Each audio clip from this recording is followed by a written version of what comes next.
नमस्ते, जय हिंद। पिछले वीडियो में अपन ने देखा था कि 31 मार्च तक अपने को इनकम टैक्स पे क्या-क्या मुद्दे हैं जो ध्यान रखने चाहिए। अब हम लेके आए हैं जीएसटी, जो कि एक इम्पोर्टेंट एस्पेक्ट है to reduce your notices and स्क्रूटिनीज।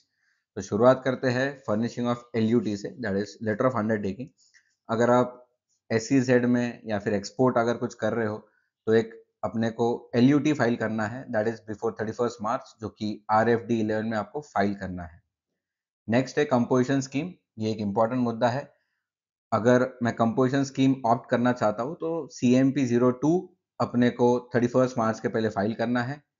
In case अगर आप रेगुलर डीलर हो और अभी CMP कंपोजिशन ऑप्ट करना चाह रहे हो तो यहाँ पे आपको ITC 03 30th मई के पहले फाइल करना है। सो ये एक इंपॉर्टेंट एस्पेक्ट रहेगा, ये ध्यान रखिएगा।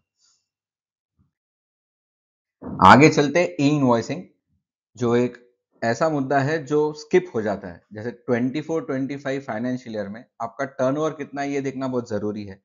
5 करोड़ के ऊपर अगर आपका टर्नओवर जाता है तो आपको ई इनवॉइसिंग बाय डिफॉल्ट एप्लीकेबल हो जाता है। सो बहुत बार क्या होता है, ऑडिट करते हुए ये ध्यान में आता है कि भाई यार ये 31 मार्च तक तो हमारा 5 करोड़ क्रॉस हो गया। So E invoicing start from April itself, तो आपको ये ध्यान देना है कि आपकी लिमिट 5 करोड़ के ऊपर गई है या नहीं गई है। नेक्स्ट है सेल्स रिकंसिलिएशन। ये एक बहुत इंपॉर्टेंट पार्ट है। अगर आपका बुक्स 3B और 1 ये रिकंसाइल नहीं है या फिर मैच नहीं है, सो 101% आपको यहाँ पे नोटिस आने के चांसेस बढ़ जाते हैं।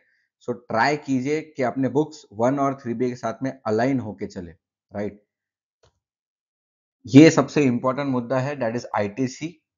आईटीसी रिवर्सल्स करने जरूरी है अगर मेरा आईटीसी मेरे 2A के साथ में मैच नहीं है। सो बुक्स में अगर मेरे पास 100 रुपया है और 2A में 95 रुपीज है तो क्रॉस चेक कीजिए कौन से पार्टीज ने अपने को अभी तक आईटीसी नहीं दिया है। तो उनसे बात कीजिए, कंसल्ट कीजिए और उनको बोलना भाई आपके 5 रुपए हमारे पास पेंडिंग है जो कि नहीं दिए गए हैं। नेक्स्ट है कोई कैपिटल एसेट जो कि आईटीसी के लिए एलिजिबल नहीं है, वो अपन ने ले लिया होगा तो उसको भी रिवर्सल करना है। तो एक बार अच्छे से स्क्रूटिनाइज कर लीजिए अपने बुक्स में कौन सी चीज का अपन ने आईटीसी लेके रखा है। ब्लॉक क्रेडिट्स अगेन कुछ पर्सनल चीजें होती है जिसका अपन सेट ऑफ ले लेते हैं। सो वो चीज फिर से नहीं करनी है। जैसे कि पकड़ लीजिए मैं गाड़ी सर्विसिंग के लिए डालता हूँ, it is not for my furtherance of business specifically. So अगर ऐसी कोई चीजें हैं तो आपको इसको रिवर्सल करना। नेक्स्ट रूल 86B, ये अगेन इंपॉर्टेंट है, बहुत कम जाना जाता है बट जब स्क्रूटिनीज लगती है, ऑडिट लगता है ना, सो ये एक बहुत इंपॉर्टेंट मुद्दा हो जाता है डिपार्टमेंट की तरफ से, जहां पे वो चेक करते हैं कि भाई कोई भी मंथ में अगर आपका 50 लाख के ऊपर टर्नओवर है तो आपको 1% उसका टैक्स कैश लेजर से भरना है, ना कि क्रेडिट लेजर से भरना है। सो ये रूल बनाता है 86B में, जो 2021 से एप्लीकेबल हो चुका था।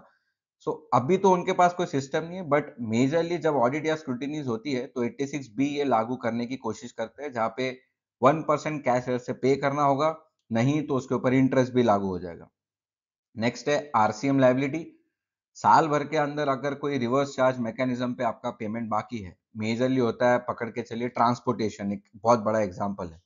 सो पूरे साल भर में अगर कहीं नहीं पे किया है सो एक बहुत अच्छा चांस है 31 मार्च तक आप उसको पूरा रिकंसाइल कर लीजिए। किस पे कुछ पेमेंट बाकी होगी तो आप पे कर दीजिएगा, उतना इंटरेस्ट पोर्शन कम होगा। जाएगा कुछ नहीं, पेमेंट करना है तुरंत आपको आईटीसी भी मिल जाएगा। एमनिस्टी स्कीम, जो कि 128A के थ्रू अपने को आई है, नोटिफिकेशन 21/2024 की।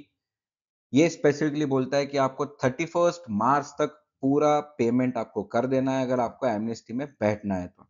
और आपको एसपीएल फॉर्म जो है वो आपको फाइल करना है 30 जून तक, उसको तो समय है।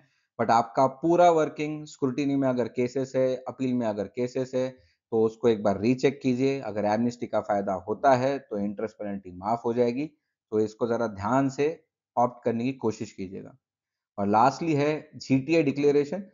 अगर मैं फॉरवर्ड चार्ज में जीटीए लगाना चाहता हूँ तो 31 मार्च तक मुझको एक जीटीए डिक्लेरेशन फाइल करना पड़ेगा ऑनलाइन पोर्टल पे, और इसी तरीके से फिर मैं फॉरवर्ड चार्ज पे जीएसटी चार्ज करना स्टार्ट कर सकता हूँ।